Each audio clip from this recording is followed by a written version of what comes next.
¿Qué tal, chicos? ¿Cómo van? El día de hoy vamos a tratar el tema de citología. Bueno, la primera parte de citología. Bien. Para ello, tenemos que entender que la citología es una rama de la biología que se encarga del estudio de las células, de sus funciones, de sus formas y de su composición. Pero la citología no sería lo que hoy conocemos siempre y cuando no hubieran habido antecedentes históricos. Todo lo que observas aquí son aquellos científicos que han aportado a que esta ciencia se desarrolle. Por ejemplo, Hans y Zacharias Janssen, ya sabes, son dos hermanos. Ellos inventan el microscopio óptico. Gracias a la invención del microscopio es que la ciencia, en este caso la biología, logra un mayor desarrollo y se conoce al fin de qué cosas estaban compuestos los seres vivos, ¿no? Que eran las estructuras más pequeñas y mínimas con vida dentro de los seres vivos, y estamos hablando de las células. Pero el término célula todavía no existía. Quien introduce este nuevo término a nuestro diccionario es Robert Hooke, considerado padre de la citología. Él observa a través de un microscopio, observa una laminilla de corcho y en esta laminilla observa pequeñas celdas como de un panal de abejas. A cada una de esas celdillas la denomina células, y a partir de esa observación es que se utiliza este nuevo término en la citología y nace la célula como objeto de investigación de la biología. Posterior a ello, Anton van Leeuwenhoek observa por primera vez células vivas. Mira, observa bien esto, por favor. Observa células vivas por primera vez. Eso quiere decir que Robert Hooke no había observado una célula viva. Obviamente, una laminilla de corcho, pues resulta ser una célula muerta. Entonces, lo que Hooke observó fue una célula vegetal muerta, ¿ya? Quien observa por primera vez células vivas, tanto procariotas en el caso de las bacterias y eucariotas, fue Anton van Leeuwenhoek, a quien en su momento se le consideró el pionero de la microscopía. Posterior a ello, el avance del microscopio hacía que cada vez tengamos mejores observaciones, y a partir de ello Robert Brown observa por primera vez el núcleo celular y describe que el núcleo celular es aquella estructura que controla todo el funcionamiento de la célula. Posterior a ello, Félix Dujardin nos habla por primera vez de una sustancia que se encontraba en el interior de la célula. No le dio un nombre, simplemente mencionó que en el interior de las células había una sustancia gelatinosa, que la célula no estaba vacía, como se creía hasta entonces, sino más bien que formaba o estaba dispersa una sustancia gelatinosa dentro de ella. Posterior a ello aparecen Matthias Schleiden y Theodor Schwann, considerados también padres de la teoría celular, pero aquí vamos a mencionar aportes distintos. Matthias Schleiden había llegado a una conclusión a partir de todas las observaciones que habían realizado todos sus compañeros que lo antecedieron, y su conclusión era que todas las plantas estaban formadas por células. Theodor Schwann llega casi a la misma conclusión, solo que él afirma que también los animales estaban formados por células, ¿ya? Posterior a ello, Johannes Purkinje, él sí observa por primera vez y le da un nombre al citoplasma celular. Corrobora la idea de Dujardin de que el citoplasma era una sustancia gelatinosa que estaba dispersa en el interior de la célula. Posterior a él aparece Rudolf Virchow para complementar la teoría celular propuesta por Matthias Schleiden y Theodor Schwann, y él determina que las células surgen de células preexistentes. Por último, Rudolf Virchow había dicho que la célula se origina de otra célula antecesora, pero las preguntas seguían siendo ¿y de dónde salió la primera célula? Actualmente, gracias a Alexander Oparin, sabemos que las células, la primera célula que se originó en nuestro planeta fue gracias a un resultado de combinaciones de moléculas o biomoléculas, compuestos químicos que dieron origen a la célula. A esa teoría del origen de la célula por un origen abiótico se denomina teoría quimiosintética. Te he hablado acerca de la teoría celular. ¿Qué cosa es la teoría celular? Es un conjunto de postulados que nos hablan acerca de la célula. El primer postulado fue propuesto por Matthias Schleiden. Él nos dice que toda célula es la unidad estructural y funcional de todo ser vivo. Es decir, que todos nosotros, todo ser vivo, desde la estructura más simple, que es una bacteria, hasta la estructura más compleja, que serían los animales, todos estaban formados por células. Theodor Schwann menciona su segundo postulado un año después. Recuerda, revisa, retrocede tu video. Vas a darte cuenta que Matthias Schleiden da su postulado en 1938 y Theodor Schwann brinda su segundo postulado en 1939. Y dicen lo mismo. Theodor Schwann dice que todo ser vivo está formado por células. Bien, estos dos postulados se consideraron durante casi 20 años los únicos postulados de la teoría celular, pero posterior a ello, casi 20 años después, exactamente 17 años después, aparece Rudolf Virchow, mencionando un tercer postulado de la teoría celular donde nos habla del origen de las células. Y repetimos esto, toda célula proviene de otra célula preexistente. Esto él lo explica a través de una teoría llamada teoría endosimbiótica. Bien. Entonces, en conclusión, chicos, ¿qué cosa es la célula? La célula viene a ser la unidad mínima. Esa definición no ha cambiado. Es la estructura más pequeña, anatómica, es decir, que tiene una forma, tiene partes, fisiológica porque cumple una determinada función, genética porque toda célula tiene ADN, trófica porque necesita de alimento y patológica porque es susceptible a poder enfermarse. Esta unidad más pequeña que tiene todo ser vivo dentro de su organismo es capaz de actuar de manera autónoma. Esa es la definición que debemos utilizar actualmente para hablar acerca de la célula.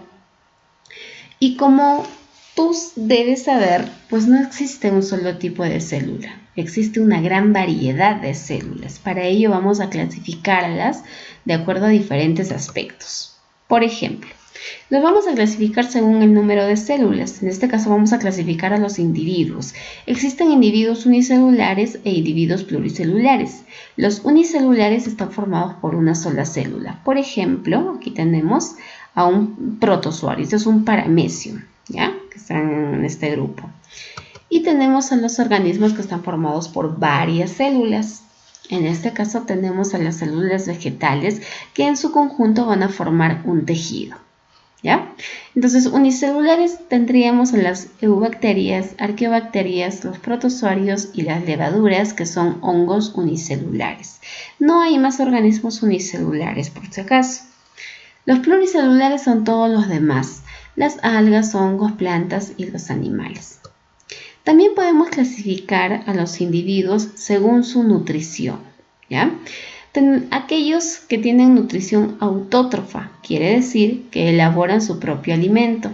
Quienes pueden hacer este proceso son los que realizan fotosíntesis, en este caso las cianobacterias, las algas y las plantas.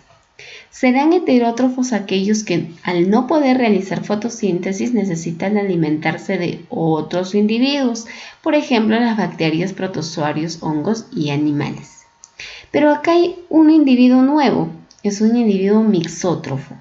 Este individuo se comporta como autótrofo o como heterótrofo, dependiendo de dónde se encuentre. Por ejemplo, si estamos de día, este individuo vive en el agua, ¿ya? Es acuático, es una alga unicelular llamada euglena. Este individuo, cuando hay presencia de luz, pues lo más fácil que puede hacer es tener una nutrición autótrofa, realizar fotosíntesis. Pero supongamos si no hay luz y requiere de alimento, entonces es capaz de comportarse en ese momento como un individuo heterótrofo. Por lo tanto, como cumple ambas funciones, se le denomina mixótrofo. Otra clasificación que podemos tener es, a ver, se repitió esto, ya. Según la forma de las células que posee. Según la forma de las células, aquí tenemos a células esféricas, porque tienen esa forma. Por ejemplo, los glóbulos blancos, un leucocito, que es un glóbulo blanco, son sinónimos estos dos. Un adipocito, que es una célula de grasa. Y date cuenta, por favor, hasta ahorita estamos utilizando la terminación cito. Cito significa célula, ¿ya? Por aquí también tenemos a un óvulo que tiene forma esférica. Formas cilíndricas, aquí está, tiene la forma de un cilindro, como dice su nombre. Aquí tendríamos al miocito estriado cardíaco y al miocito estriado esquelético. Sus nombres lo indican, ¿no? El miocito estriado cardíaco es aquel músculo que se encuentra en el corazón y el esquelético es aquel músculo que se encuentra insertado en nuestros huesos.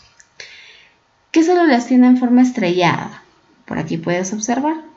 El cuerpo o soma de una neurona tiene la forma estrellada, ¿ya? Un fibroblasto también tiene forma estrellada. Bueno, aquí no hay un fibroblasto. Un osteoblasto, como puedes ver acá, son células del hueso, son células jóvenes del hueso, que también tendrían forma estrellada. También algunas células tienen forma fusiforme. Por aquí podemos observar. Tienen dos lados puntiagudos y la parte central es más ovalada, ¿no? Es una célula muscular lisa. A célula muscular la vamos a llamar miocito. Recuerda, mio significa músculo y cito significa célula. Célula muscular lisa, que se encuentra rodeando a las vísceras. Son músculos que rodean, por ejemplo, el estómago, el intestino, etcétera, etcétera, ¿ya?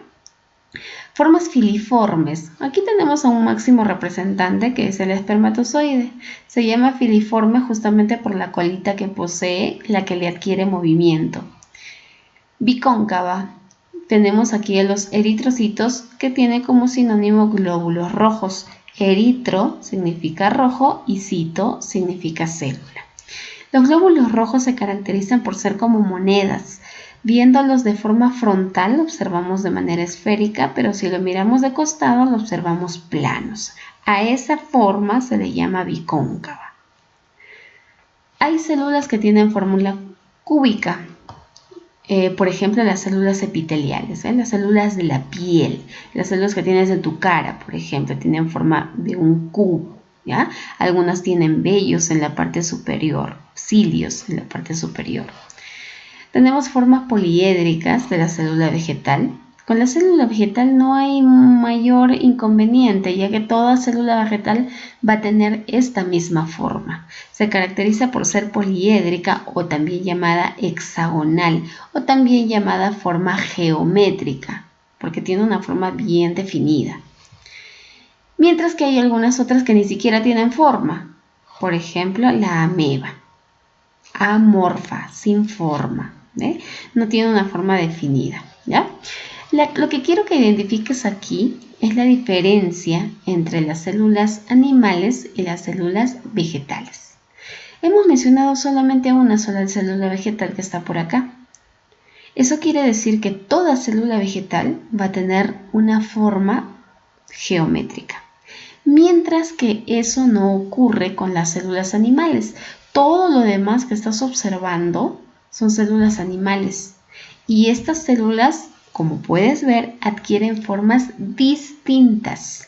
Por lo tanto, se dice que la célula vegetal tiene una forma definida, pero la célula animal no tiene una forma definida, ¿ya?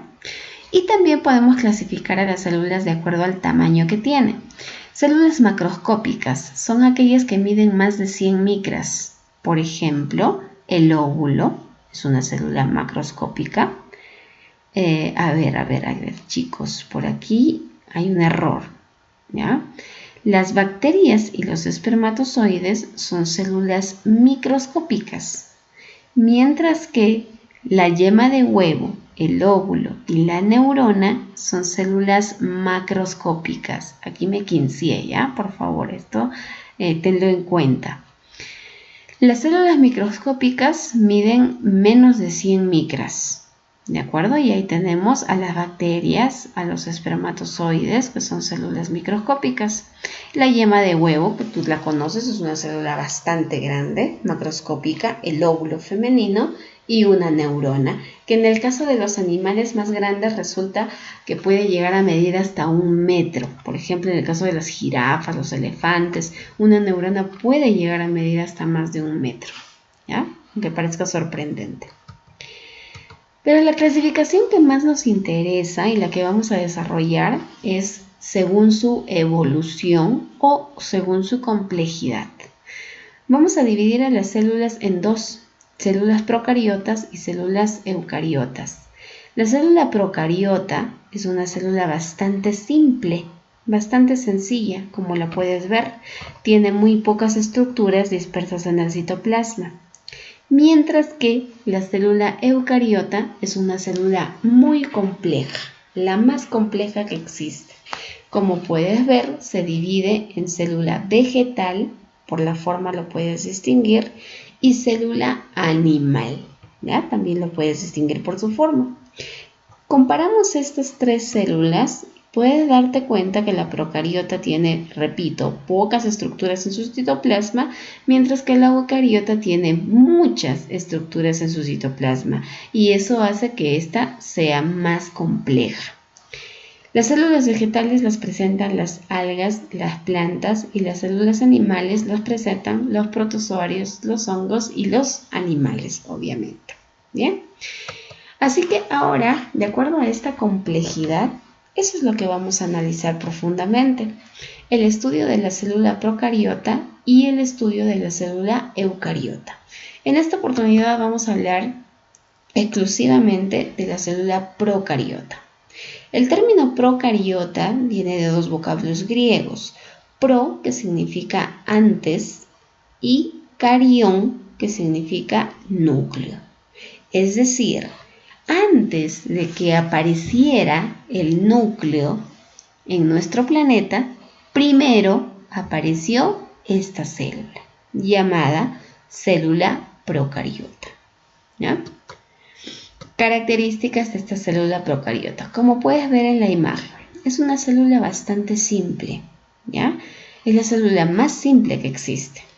Son las primeras células en aparecer, los primeros seres vivos en aparecer en nuestro planeta.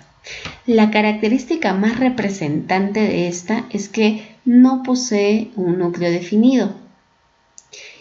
Y para ello estamos utilizando el término carioteca. ¿Por qué? Porque cario, ya te dije, significa núcleo y teca significa membrana. Si no tiene núcleo, ¿cómo va a tener membrana nuclear? Es lógico, ¿verdad? Entonces, esta célula no tiene carioteca. Ahí estoy resumiendo que no tiene un núcleo definido. ¿Bien? Entonces, ¿dónde está su material genético si no tiene núcleo? Fácil. Su material genético está disperso en el citoplasma. ¿Bien? Ese material genético es llamado también ADN. Y ese ADN es un ADN circular y desnudo. Esta palabrita la vamos a utilizar ya que este ADN no está protegido y lo vas a entender mucho mejor cuando hablemos de célula eucariota y analicemos esa célula y nos vamos a dar cuenta que el ADN ahí sí está recontra protegido. Está protegido primero por unas proteínas llamadas histonas y posterior a ello está protegido todavía por una carioteca. ¿Ve? Entonces, esa es la gran diferencia. La procariota no tiene ninguna protección, por eso se le llama ADN desnudo, ¿ya? Tiene citoplasma, un citoplasma gelatinoso sin citoesqueleto, no tiene citoesqueleto. El citoesqueleto es un conjunto de redes que van a mantener estables a las estructuras que están flotando en el citoplasma, pero en este caso no hay citoesqueleto. Así que el citoplasma, para el caso de las procariotas, también se denomina citosol. ¿Ya? Ten en cuenta ese dato, por favor. Carece de sistema de endomembranas y de organelos. No tiene organelos, solamente tiene estas estructuras azules que observas aquí, son ribosomas. Y aquí está señalado, son ribosomas. Y los ribosomas no son ni organelos ni forman parte del sistema de endomembrana. Los ribosomas solo son organoides y son las muy pocas estructuras que se encuentran dentro del citoplasma de la célula procariota. Posee ribosomas de 70S y forman colonias. Y aquí hay un dato también importante, chicos. Nosotros anteriormente en niveles de organización hemos estudiado que el conjunto de células forma un tejido, ¿verdad? Pero esa ley se cumple con las células eucariotas, más no con las células procariotas, ¿ya? Las células procariotas son incapaces de formar tejidos. Las células procariotas, cuando se juntan todas para agruparse, lo único que forman son colonias de células procariotas o colonias de bacterias, ¿ya? ¿Quiénes o qué seres vivos poseen células procariotas? Pues fácil, los seres vivos más simples que existen, las bacterias, ¿ya? Tenemos aquí dentro del grupo de las eubacterias, tenemos a las bacterias simples, como puedes ver aquí, por ejemplo, esta es la famosa Escherichia coli, y las cianobacterias, ¿ya?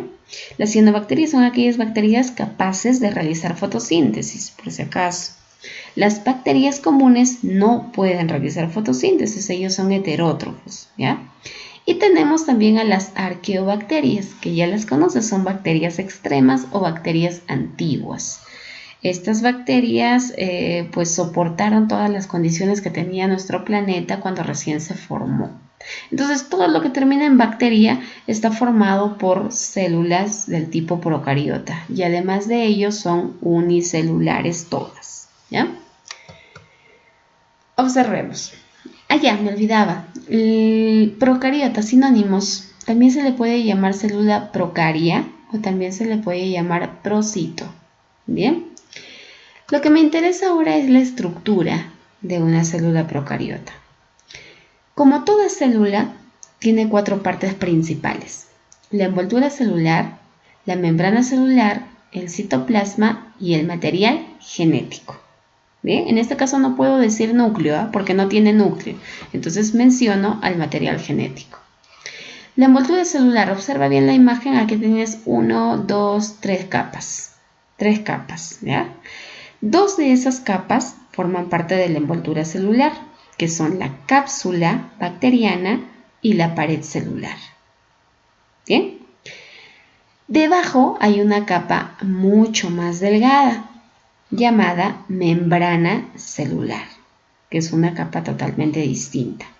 La membrana celular da origen a estas invaginaciones que se forman a partir de la membrana.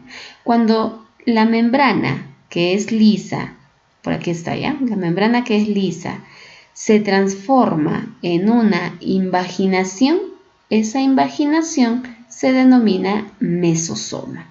Bien, entonces recuerda eso.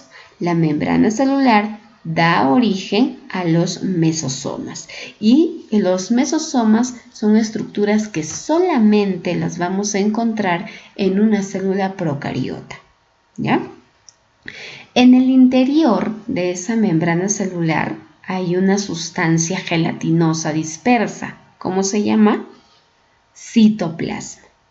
Y en ese citoplasma, recordemos, el citoplasma no tiene citoesqueleto. El citoplasma, en el caso de la procariota, también se puede llamar citosol, ¿ya? El citoplasma posee algunas estructuras flotando en ella. Solamente 3 estructuras contando. Acá hay 1, lo que está de morado, 2 con lo que está de puntitos rojos y 3 con lo que está de color amarillo. Solo hay 3 estructuras flotando en ese citoplasma, Uno son los ribosomas de 70 segmentación, ya vamos a ver en un momento de qué se encargan. 2 es el plásmido, que es una porción de ADN, es un ADN extracromosómico, y el material genético, ¿ya? Pero que lo he separado por si acaso. El material genético, o llamado también ADN, que se encuentra en una región llamada nucleoide. Y eso hay que hacer una gran diferencia aquí. Muchos piensan que el ADN de la célula procariota se llama nucleoide. No es así, chicos, ¿ya? No es así.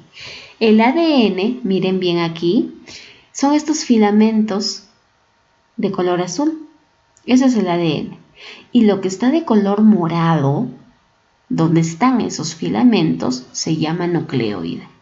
El nucleoide no es un núcleo, es simplemente una región donde se encuentra disperso el material genético. Y esta forma parte del citoplasma. ¿Ya? Solamente eso, y hay que aclararlo para no tener problemas a la hora de examen. Sigamos con la estructura. Bien, ahora sí vamos a detallar cada parte. Voy a empezar de afuera hacia adentro. La parte más externa de la célula procariota se llama cápsula bacteriana. Y la cápsula pues le sirve para proteger a la bacteria. Nada más, es una estructura protectora. ¿Ya? Debajo se encuentra en realidad, si queremos decirlo así, una de las partes más importantes de la bacteria, que es la pared celular. Esta estructura, puedes darte cuenta, es más gruesa que la cápsula bacteriana y que la membrana celular. La pared celular tiene una finalidad en la bacteria: darle una forma definida. Gracias a que la célula procariota presenta pared celular, pues las bacterias pueden tener 4 formas definidas: forma de cocos, bacilos, vibrios o espirilos. Lo vamos a ver a continuación. La pared celular de una bacteria está formada por una sustancia llamada peptidoglucano, que me indica que es un polisacárido, o también llamada mureína. Además de eso, los doctores se ayudan de la pared celular para poder reconocer algún tipo de bacterias. Existen 2 grandes grupos de bacterias gracias a la pared celular que poseen. Por ejemplo, las bacterias gram positivas. El término positivo me indica que esta estructura posee peptidoglucano y son bacterias más resistentes. Pero si una bacteria es gram negativa, entonces me indica que no contiene peptidoglucano y eso hace que la bacteria sea más débil, vamos a decir de esa forma, ¿ya? ¿Cómo reconocemos? Pues haciendo una tinción. En un laboratorio en realidad se le echa un pigmento y si la pared celular de la bacteria se tiñe de color azul, entonces es una bacteria gram positiva. Pero si se tiñe de color rojo, entonces es una bacteria gram negativa. Entonces para eso también nos sirve la pared celular, para reconocer al tipo de bacterias. Cuando tú vayas al doctor y el doctor te haya hecho un análisis y haciendo una tinción en las bacterias y determina que la bacteria que tú tienes en tu cuerpo es una bacteria gram negativa, pues te va a dar un antibiótico bastante leve, un antibiótico que no es tan dañino para tu cuerpo. Pero si determina que lo que te afectó es una bacteria gram positiva, el antibiótico que te tiene que recomendar es uno más fuerte todavía. ¿Ya? Para eso sirve el reconocimiento de las bacterias, para determinar qué tipo de antibiótico debemos tomar. Bien, debajo tenemos otra capa llamada membrana celular. Es una capa bastante delgada, como puedes ver, ¿ya? La membrana celular le sirve a la bacteria para poder realizar el transporte de sustancias, es decir, a través de esta capa ingresan y salen sustancias a través de la bacteria. Pero recuerda lo que te dije hace un rato, la membrana celular da origen a esta estructura llamada mesosoma. Recuerda, el mesosoma es una estructura exclusiva de la célula procariota. Existen dos tipos de mesosoma. El mesosoma respiratorio, que le sirve obviamente para que pueda respirar, y tú ya sabes que si un individuo respira, puede obtener energía. La bacteria necesita energía para poder vivir. Entonces, ¿quién le va a brindar esa energía que ella necesita? Ya, el mesosoma respiratorio. Hay otro mesosoma que suele ubicarse en la parte central, llamado mesosoma de tabique o septo. Este mesosoma le sirve a la bacteria para que pueda tener una reproducción de tipo asexual, llamada bipartición, que lo vamos a ver en un momento. En el interior de esa membrana celular se encuentra el citoplasma. Repetimos, sinónimo de citoplasma, ya lo debes saber y lo debes tener bien claro. En el caso de la procariota, el citoplasma también lo puedo llamar citosol. ¿Para qué le sirve? Bueno, para que puedan flotar estructuras en ella. Es un citoplasma sin citoesqueleto. Recuerda este dato también. En este citoplasma están dispersas tres cosas, ya te había dicho: el material genético, los ribosomas y el plásmido. Los ribosomas, que tienen que ser de 70 segmentación, sirve para que la bacteria pueda realizar un proceso que ya conoces, llamado síntesis de proteínas. Es un proceso bastante importante, ya sabes. Gracias a este proceso, la bacteria puede tomar información de algunos segmentos del ADN y a través de esa información crear sus propias proteínas que le van a servir para formar o renovar estructuras de su cuerpo, ¿ya? Lo que tienes que recordar aquí es la segmentación. La célula procariota tiene una segmentación, o su ribosoma tiene una segmentación de 70S. No te olvides de eso. La otra estructura que está flotando en el citoplasma es el material genético, que ya sabes, lo podemos llamar también ADN. Ese ADN está en una región llamada nucleoide. Muy bien. Es un ADN único porque está formado por un solo cromosoma. Se le llama circular porque no está enrollado como en el ADN humano. Y desnudo porque está sin proteínas histonas, sin proteínas que lo protejan, ¿ya? Está simple, libre. Y se encuentra en una región llamada nucleoide. Ya te lo estoy repitiendo como 20 veces, así que no te debes olvidar, ¿eh? La tercera estructura que está flotando en este citoplasma es el plásmido. Pero mira, compara estos dos, son algo parecidos. El plásmido es una parte del ADN que se salió y formó un plásmido. ¿Para qué le sirve a la bacteria? Para que pueda tener resistencia a los antibióticos. ¿Ah? Para eso, tú debes ya conocer un antibiótico. Los antibióticos son sustancias que van en contra de la vida, en este caso, de las bacterias. Si ingresa a tu cuerpo una bacteria, tu forma de atacarla será consumiendo antibióticos, ¿ya? Pero también debes saber que los antibióticos se toman en cantidades adecuadas, es decir, lo mínimo que debes tomar de un antibiótico son 3 días de antibióticos y lo máximo que deberías tomar son 5 días de antibióticos. 3 días como mínimo, ¿por qué? Porque el antibiótico tiene que dañar primero la cápsula bacteriana para posteriormente dañar la pared celular. Pero la pared celular es una estructura dura y gruesa, entonces dañarlo es bastante complicado. Al antibiótico le llevaría algún tiempo dañar a la pared celular bacteriana. Por esa razón necesitamos consumirlo 3 días como mínimo. Pero si lo consumimos más de 5 días, ya no solamente mata bacterias, mata también células que te defienden, matan también tus glóbulos blancos. Entonces, por esa razón, no se recomienda tomar antibióticos mayor a 5 días. ¿Bien? Para eso le sirve el plásmido. Entonces, es una estructura que favorece mucho a la bacteria. ¿Ya? A ver, por otro lado, allá. Tenemos también, por si acaso, estructuras adicionales. Los podemos llamar inclusiones. ¿Ya? Tenemos un flagelo, que le sirve obviamente para el movimiento que pueda tener la bacteria. Tiene fimbrias, que son cilios, que también son más pequeños que los flagelos y le sirven para su movimiento. Y adicional a ello tiene varios pilis sexuales. Su nombre lo indica, es un pelo sexual que le va a servir a la bacteria para que pueda tener una reproducción sexual. En realidad, el término correcto es reproducción parasexual, llamado conjugación. ¿Bien? Esta es la estructura tan sencilla que tiene una célula procariota, así de fácil.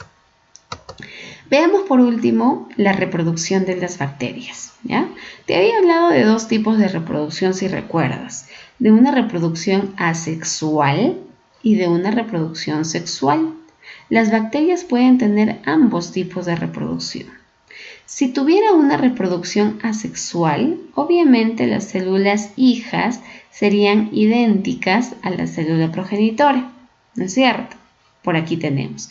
Pero para realizar la reproducción asexual tiene que intervenir esta estructura, el mesosoma. Pero recuerda, había dos tipos de mesosoma, el mesosoma respiratorio y el mesosoma de tabique. ¿Cuál interviene en la reproducción? El mesosoma de tabique, que es este de acá. Antes de que esta célula se vaya a dividir, primero tiene que replicar su ADN, ¿ya? Entonces por aquí teníamos un solo ADN, pero después de la replicación tenemos dos ADNs, ¿de acuerdo? Los mesosomas van a ir aumentando en cantidad, como puedes ver, y van a favorecer la división de la célula. Además de eso, van a favorecer también que éstas puedan crear su propia pared celular y su propia membrana celular, ¿ya? Así como la membrana daba origen a los mesosomas, pues los mesosomas también dan origen a la membrana celular en el momento de una reproducción asexual. Aquí está, dos células hijas idénticas a la célula progenitora. ¿Cómo se llama esta reproducción? Se llama bipartición, porque al fin y al cabo es lo que va a ocurrir, se va a partir en dos, ¿ya? Por otro lado tenemos una reproducción parasexual, llamada conjugación. Observa bien. Aquí tenemos una célula, una bacteria, que sería una célula receptora, y acá tenemos otra bacteria, pero que tiene a una estructura adicional. Esto es un ADN adicional, ¿ya? Es decir, antes de poder realizar este tipo de reproducción, su cromosoma ha sacado parte de su estructura y ha formado un factor. Cuando estas dos células se unen, estas dos que son células distintas, se unen a través de un pili sexual, que va a ser la estructura utilizada para la conjugación. La célula, esta bacteria le pasa información a esta otra bacteria. Puente de conjugación a través de esa estructura. Esta otra bacteria recibe la información y la inserta en su material genético. Entonces, cada una de estas bacterias ha quedado prácticamente con un nuevo tipo de ADN. Si te das cuenta, en esta reproducción no hay aumento de individuos. Los individuos permanecen en la misma cantidad. Lo único que varió es su información. Este individuo no es igual a este. Tiene otra información. Este tampoco es igual a este. ¿De acuerdo? Por eso es que se le llama reproducción parasexual de tipo conjugación. Ahora pasemos a ver las formas. Recordemos, las bacterias tienen distintas formas o formas definidas gracias a su pared celular. Puede tener 4 formas, nada más, ¿eh? No hay otras distintas a ellas. Puede tener forma de cocos cuando tienen forma esférica, bacilos cuando tienen la forma de un bastón, espirilos cuando tienen forma espiralada y vibrios cuando tienen forma de una coma. También se pueden utilizar algunos términos adicionales para cualquiera de estas formas. Por ejemplo, para los cocos. Si 1 o 2, pues ya no va a ser coco solo, va a ser un diplococo. Si 1 o varios en forma de una cadena, voy a utilizar el término estreptococos. Y si los uno de manera desordenada, simplemente los uno a varios de ellos, voy a utilizar el término estafilococos. ¿Ya? Con esos términos también hay que tener mucho cuidado a la hora de examen, chicos. Bien, ya conoces todo acerca de la célula procariota. Ahí puedes ver algunas formas adicionales de estas células procariotas. Así que yo estoy utilizando incluso los sinónimos de célula procariota y bacteria, porque las bacterias lo único que poseen son células procariotas. Y por aquí puedes darte cuenta que también hay bacterias que tienen varios cilios, hay bacterias que tienen varios flagelos, hay bacterias que tienen solo un flagelo y hay bacterias que no tienen ninguno. Y dependiendo de cómo estén ordenadas, van a darse los nombres que poseen. ¿Ya? Por aquí te he puesto esta imagen para que te des cuenta que las bacterias cuando se unen y al agruparse no forman un tejido. Ellas se quedan simplemente en el nivel colonial.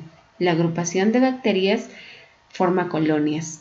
O, dicho de otra forma, la agrupación de células procariotas solo forma una colonia.